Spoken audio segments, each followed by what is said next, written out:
In a small, quiet village, there lived a tiny mouse named Pip. Pip had soft gray fur and big, shiny eyes that sparkled with curiosity. Pip loved exploring the world, but he was always careful. The world could be a dangerous place for a little mouse. One evening, Pip found a crumb of cheese outside a bakery. It smelled delicious, and Pip's tummy rumbled loudly. But as he picked it up, he heard a low, menacing growl. It was Shadow, the village's black cat. Shadow was big, strong, and had fiery yellow eyes that always seemed angry. Shadow loved chasing mice, and he especially loved chasing Pip. Pip froze in fear. Then, as Shadow leapt toward him, Pip dropped the cheese and ran as fast as his little legs could carry him. "Run, little mouse!" Shadow snarled. "You can't escape me this time!" Pip's tiny heart pounded. He zigzagged through the streets, hoping to lose Shadow. But no matter how fast he ran, Shadow was faster. Pip ran past a quiet garden and into a narrow alley where he tripped on a loose cobblestone. "Oh no!"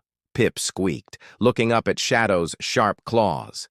But just as Shadow pounced, a soft voice called out, "Stop!" A beautiful white cat appeared. Her name was Luna, and she was known for her gentle heart. Luna had fur as white as snow and eyes as blue as the sky. Luna stepped between Pip and Shadow.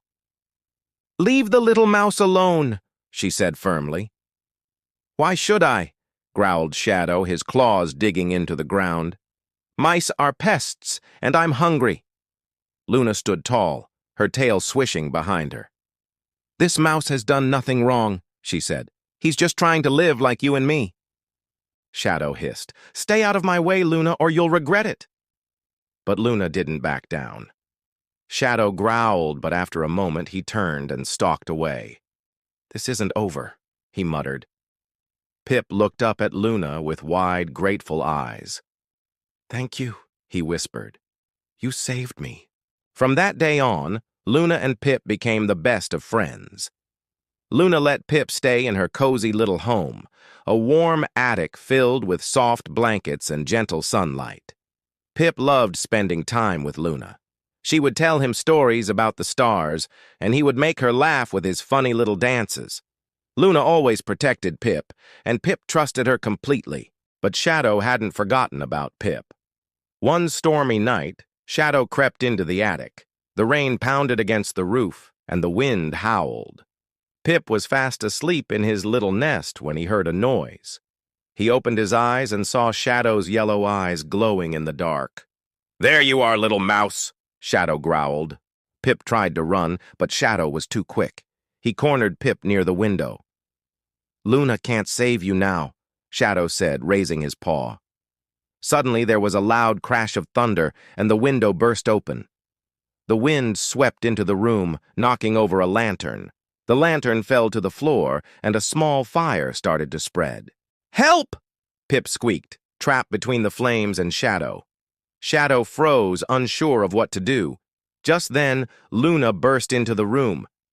"Pip!" she cried. She ran through the smoke, her white fur glowing in the flickering firelight. Luna didn't hesitate.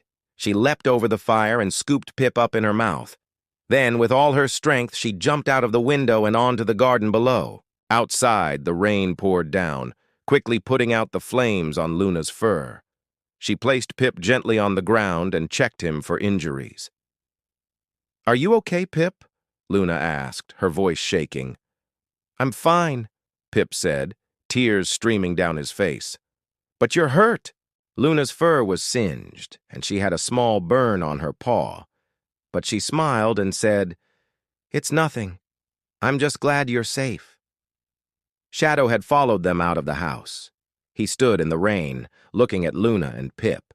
For the first time, his fiery yellow eyes softened.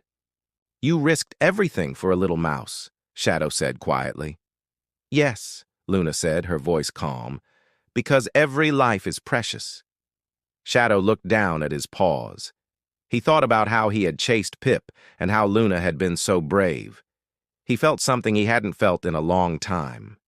Guilt. "I'm sorry," Shadow said, his voice low. I didn't understand before. Pip and Luna looked at him in surprise. Shadow continued, I've been angry for so long and I don't even know why, but maybe I can change. Luna smiled gently. It's never too late to be kind, Shadow. From that day on, everything changed. Shadow stopped chasing mice and began spending time with Luna and Pip. He learned how to be gentle, and slowly, the villagers began to trust him. Pip, Luna, and Shadow became an unlikely trio. They played together, explored together, and even shared stories under the stars. One evening, as they sat in the garden, Pip looked up at Luna and Shadow. You saved my life, he said. Both of you. I'll never forget that. And you saved mine, Shadow said, surprising them both. How? Pip asked, his eyes wide. You showed me how to be kind, Shadow said simply.